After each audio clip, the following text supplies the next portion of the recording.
So we're back again. We have Sven here from Cinemaware. Their project is Wings Director Cut. It's interesting because they're coming back with a second campaign soon.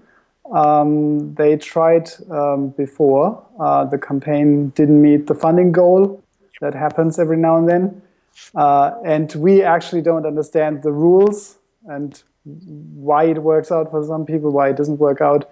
It's a bit difficult to tell. So they're coming back with a new campaign, and we'll talk about that in a minute. But let's get some more information about the game itself. I understand it's a remake of an Amiga classic. I'm an Atari boy, so fill me in on that classic game on the Amiga. What is it? Well, I started on Commodore 64. I can hold it in the camera again. There you go. Hey. So my logical way would have been to continue with the Amiga, but the Atari was out first. So anyway, what is it exactly? It is a episode action game located in World War One. You have different mission. You have a dogfight mission. You have a strafing mission, bombing mission, but it's all surrounded by a complete dramatic story. That was one of the famous things about Cinemaware, because you could say they brought the real cinematic storytelling into games, into computer games. So they had for this time really good graphics, good stories, fun gameplay. So in today's views, you have some mini games, a couple of, and you have this dogfight and the story elements around it. All in the World War One, located around 250 missions. And yes, it was for the Amiga. It was really a classic game. Yeah, I've seen that. I mean, I thought that I've seen that image before, but I mean, that's 27 years ago or so. Yeah. Actually, maybe 26. 25. I was. Oh no, Wings was 23 years. 23 years. Rocket Ranger was 25 years. Okay. So it's a real classic. Now, you're planning the director's cut, and I assume it's a bit more than just higher resolution than on the Amiga. Maybe we can look at some of the images that you send us while you tell us more about the director's cut. Yeah, we call it now remastered edition, because the director's cut was a try last year. I think there was some mistakes we've done, so maybe that was the reason why this campaign was not successful, and we would try this year a new one, and maybe this will be correct. Yeah, what you see now are pictures from the demo version that coming out with start of the campaign. So what we try now is to make a campaign with you can play the game directly and say, okay, I want to found that. And yes, it's a high quality version with new graphics, new sound, music elements. But what we do is really to say, okay, we want to put the original game inside, because that was also a thing that was the reaction of the fans from the first campaign. We said, okay, we put this more in this more, and they said, hey, we want the classic game with new graphics. That's fine for us. So that's the first step we do, and maybe we have some stretch goals later. With some more more stuff inside. But this is something that Jason later tell you more about. Yeah, I think sometimes it's surprising that fans want the same thing and don't want anything added to it. It's actually, it reminds me, we did a remake of Falcon 4 for the PC together with graphic simulations, and there was some additional content.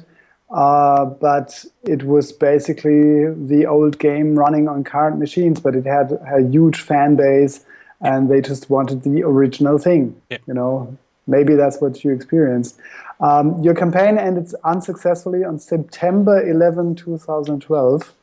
Maybe you need to Good think date. about your end date. Yeah, that was really. We realized that later, and we said, "Oh my God, a fighting game ends on September 11. Great date." Yeah, maybe I guess you just did this from today, 30 days, and then it Yeah, happened. I mean, I understood there was a Kickstarter campaign for the Death Star that was not yeah, very serious, and it ended on April 1st. So I guess they looked at the date a bit yeah. more closely. When will you come back a second time? I think this summer. This summer, we have not exactly a date because we want to coordinate things. And Jason, can you tell a bit more about the development? And I think this summer is realistic, but in the next 1 or 2 months we start. Okay, and the biggest difference is that this time you have a playable demo. I guess you Yeah, need to finish that before you start the campaign. That will pretty much tell you when you can start. yeah. Um, and That's $350,000 was your funding goal, which of course is ambitious. yeah, yeah. And this funding goal now will be more lower, really more Hmm. lower. We don't know yet the actual, but it will be more than a half, not more than a half at the old goal of 350,000. Okay, okay. So let's hope it works better this time. Let us know a bit more about your company. I have seen I mean, you as a company are as old as we are, started in the same year, and your website even features an image of an Atari ST, which is what we've started with. There we go. I took that from your website, so Oh, yeah, great. there's the proof. Actually, you misspelled Atari in the name of the image. It's called Atati, Oh, yeah, it's but maybe you had a different model than I had. I have a Mega ST right behind me. I don't know whether you can see this. It's oh, sits great. right here Yeah, under the C64. I got mine here on the other side. I got also Amiga ST. But I was more the Amiga guy. Yeah, no problem. We're all friends. Uh, what are you developing with? You're not still using an Amiga, do you? No, I think it's a project eternity, but it's also a thing that Jason could tell you more Okay, about I'll because have. he's the development guy and I am my more the community things all around this stuff. Okay, so we'll bring Jason on after we're finished. Yeah, So I've worked with graphic simulations in the US for a very long time. They did a Macintosh all-time classic flight sim called Hellcats Over the Pacific, which was surprisingly popular in Japan, even though they lose. They also did FA-18 Hornet on the Mac, and PC was later. And now we are also selling X-Plane 10, so I'm a bit familiar with the flight sim genre. I mentioned that we did Falcon 4 for the PC as a distributor, of course. But I think you take it from a different angle. It is more arcade style, and you don't aim for accurate simulation too much, do you? yeah. That was the style of cinema where to bring the fun into the games. I also loved the simulations. I was a really fan of simulation back in the 80s and 90s, and it's a genre that I'm missing now. But we also have more of the fun. The missions are not so long. You have the dogfight mission. It's around a couple of minutes. Then you're going to the next mission, and then Mm. there comes the cutscene, and then the next mission. So that's more the fun in this game. It's not a simulation. Yeah, I think there's space for the different types of flight sims Yeah, anyway. I mean, we have seen with FA-18 Hornet, for example, it takes you quite a while until you can land on a carrier and hit the cables to brake and not fall off board. And I think we had like 64 training videos to show the different maneuvers to dive under the enemy's flag and stuff like that.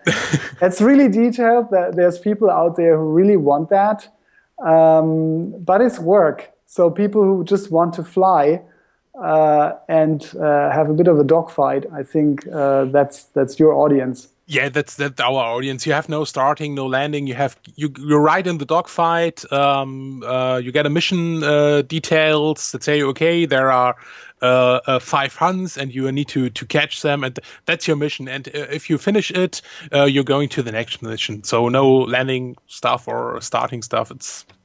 Yeah, so you just said the word. I saw that in your FAQ, you raised the question, what is a Hun? But you don't really answer it. You just recommend literature about World War One. So what is a Hun? Yeah, it's really funny. Your name, it's a Krautfunding show, and for the Germans, the German soldiers and German people were in the Second World War. The soldiers named they Krauts. So like the German crowd. In the World War One, the word for the German soldiers and fighters were Han, the Han. Oh, I didn't know that. Der Hunde, and that's not a nice description for a German soldier. And this beware of the Hun in the sun was a warning, because pilots in the World War One, they used the sun as a cover. So the flight here, and the sun came from here, and the German or the other fighter pilot used the sun in his background. So the second the wingman who has the gunner on this airplane, he don't see him because he sees only the sun. And so when he was blinded. He was blinded, and then it was too late, and he was almost dead. So then was this sentence he said, "Beware of the Hun in the sun," and it was one of the sentence of Boinx. Yeah, that makes perfect sense. You know, all the tactics actually make sense. Did you ever think of a superhero mode where the player gets a top-notch FA-18 to deal with all those classic double-deckers and just shoot the crap out of them? That would be a classic cheat mode. I don't think so, but I think Jason can tell you more if he has something in the background, which I don't know, but I hope not, because then the missions were, okay, clack, clack, clack, mission over. That was too... it might be fun. It might be fun in like a massive multiplayer game where nobody expects that, and there are all those people with those slow airplanes and they don't even know what shot them. Yeah, but I guess the fan base would be disappointed because it's not the classic game. They wouldn't want that. Sorry, I just had to make this up. How many are you in your team? I think Jason can tell you more about the development team. Okay. We are around Lars. Maybe you can say he's the owner of Cinemaware. He sits in Brazil. I do more the community stuff. I sit here in Germany, next to Frankfurt. Okay. And Jason and his team, they are from UK. And we have Ken Melville. He's one of the developer from Cinemaware. He was the writer of It Came from the Desert. He was also included in Wings. He made the sound, the music of Wings, the remastered edition. He set in the United States. So we are a worldwide team, yeah. Okay. And we sort of skipped that answer because we got dragged away by the Atari ST image. So the Cinemaware team did classic games on the Amiga, and what happened afterwards? I mean, there's quite a few years after the Amiga died till now. Yeah, Cinemaware died in the 90s. Because they thought the next step was CD games, and but they make a CD version, a very, very bad CD version of It Came from the Desert, and another version, and that kills them. They got problems, so they were gone away. And Lars, he bought the company, the rights, and he said, okay, that is such a great company, that they make such lovely games, and we need to bring it up again. So they make in the I got this here in the 2003, they make a new Defender of the Crown, the Robin Hood game. Then they make a Wings version for the Game Boy Advance. Then was quite still, and then we tried to bring it up again with a remastered edition. Maybe next time a tablet iOS version of games. So yeah, quite interesting. I mean, we've experienced the same problem. We've been market leader on the Atari ST, and it doesn't help you much if the platform doesn't exist anymore. So we then moved on to the Macintosh, and now with the digital distribution model and all that, we're trying to find a new role. So we're going back to development, and I quite like that. I like working with Tassilo on GhostControl, and there's other stuff that we're working on. So I can see the similarities in our fates here. It's really fun. It's because Cinemaware is more a team of fans who love this, because Jason, the professional developers, he's also in the business since 30 years. They make games for BBC Micro. He was responsible for the NBA Jam Tournament edition, so he works for Acclaim. But also Lars, me, we got jobs and do this all as fans and helping Cinemaware come back again. Okay, thank you, Sven. Let's give Jason a few minutes. Yeah, that would be great. And bring him on. So Bastian is trying to call him now, I guess. So we'll see if that works. So we're switching communication here.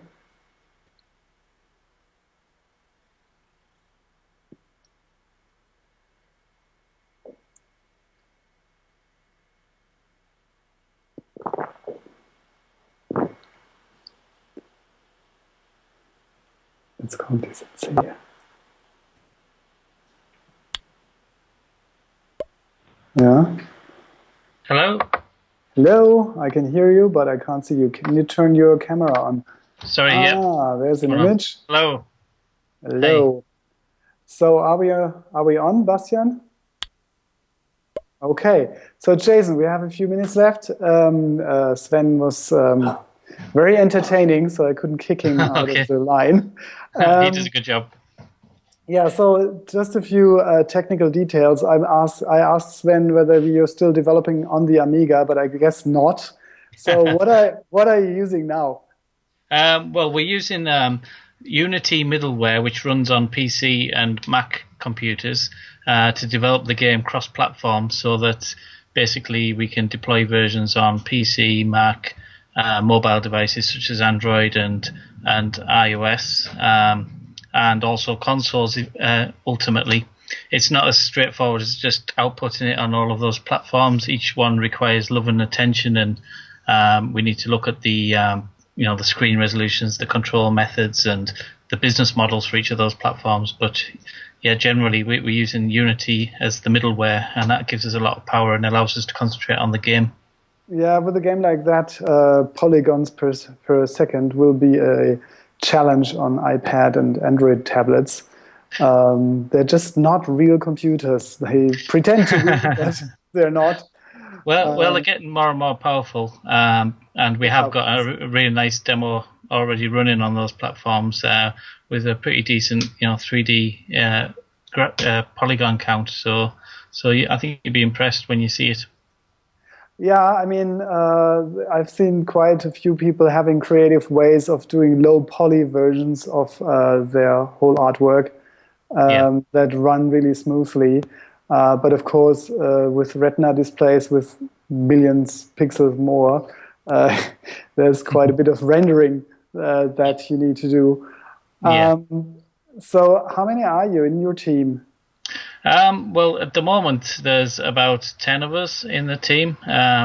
If the Kickstarter campaign is successful, then that will increase depending on how much we get, basically. The initial campaign is for a PC and Mac version, which is a HD update of the original game.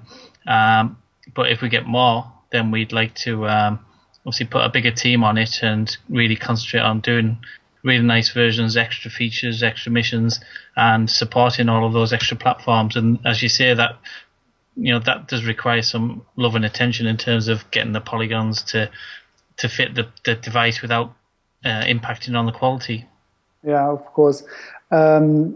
So that sort of implies that you're working on other things at the same time.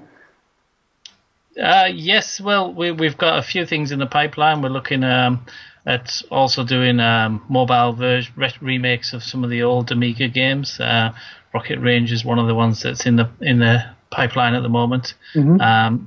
And just generally looking at the back catalogue, initially doing some retro remakes, but ultimately Wings Kickstarter, we want to do a full HD remake, and if that's successful, then we want to do that with all of the back catalogue, all of the big titles from the early late 80s and early 90s.